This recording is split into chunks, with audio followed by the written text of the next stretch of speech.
नरगिस फूल।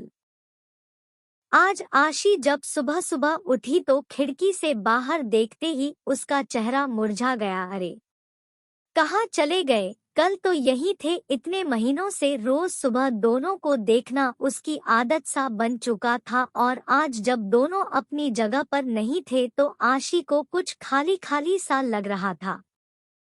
सुबह सुबह बस वो दोनों सामने दिख जाते तो आशी का रोम रोम पुलकित हो उठता था, सुवासित हो उठती थी उसकी सांसें। वर्टिकल बार मन एक अद्भुत खुशी महसूस करने लगता, और सबसे खास बात, इन सबका सकारात्मक प्रभाव पड़ता उसके मनमस्तिष्क पर, और कलम खुद ब खुद कोई गीत लिखने लगती।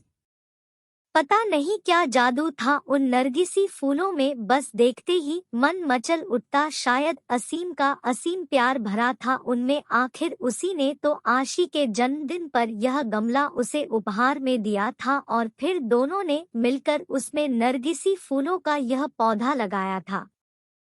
देखो न आशी, तुम्हारे लिए एक काम सौंप कर जा रहा हूँ। कल ही मुझे कंपनी के एक प्रोजेक्ट के लिए दुबई निकलना पड़ रहा है।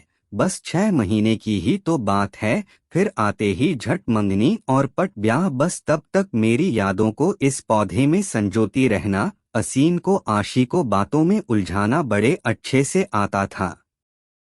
असीम बेशक चला गया था, लेकिन आशी हर रोज बड़े अरमानों से उस पौधे को सींचती रही। आशी की खुशी का उस वक्त ठिकाना नहीं था जब वह एक रोज सुबह उठी और उसने पौधे पर 2 उल खिले हुए देखे, पीले रंग के। दोनों फूल बिल्कुल एक दूसरे से जुड़े हुए थे। आशी और असीम की तरह आशी रोज उन फूलों को निहारती रहती और असीम को याद करती। आशी की रोज असीम से फोन पर बात होती थी। भला 2 साल से चल रहा प्रेम दूरियों से कैसे कम हो सकता था? इसी प्रेम की शक्ति ने तो उसे क्या से क्या बना दिया था। कभी किसी को चिट्ठी पत्री में 2 अक्षर न लिखने वाली आशी की कला आज अनवरत चलने लगी थी। अपने जज्बातों की स्याही में भिगोकर क्या क्या न लिख डाला था उसने। तेरे एहसास में खुद को ऐसे फना कर दिया हमने, जिंदगी बाकी न बची, न तेरे साथ और न तेरे बाद। पता नहीं कैसे एहसास थे जो दिल से निकलकर पन्नों पर बिखरते रहते थे जब भी मन होता। आशी उन नरगिस के फूलों को निहारते हुए खिड़की के पास कागज कलम लेकर बैठ जाती। माँ जब डांटना शुरू कर देती तब सुध पड़ती कि कुछ खाना भी है और घर का काम काज भी देखना है। पता नहीं पिछले कुछ दिनों से क्या हो गया था उसे। पतझड़ का मौसम आ गया था, फूल मुरझाने लगे थे। माली से पूछकर खाद पानी भी डाला, असीम को फोन पर बताया तो वह भी पहले खूब हंसा, फिर बोला पतझड़ बीत जाने दो, सब कुछ ठीक हो जाएगा। आशी फिर भी आश्वस्त नहीं हो पा रही थी। अब तो बसंत की बहार भी छाने लगी थी, चारों तरफ एक मीठी बयार बहने लगी थी, लेकिन फिर भी आशी को कुछ सही नहीं लग रहा था। आज भी उन फूलों को देखे बिना बेचैनी बढ़ रही थी।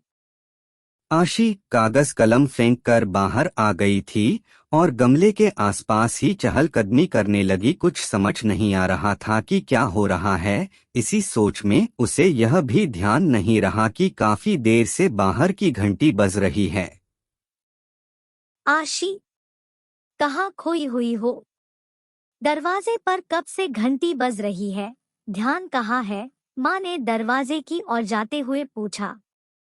इससे पहले कि आशी संभाल पाती, दरवाजे पर असीम खड़ा था मुस्कुराते हुए, हाथों में नरगिसी फूल लिए।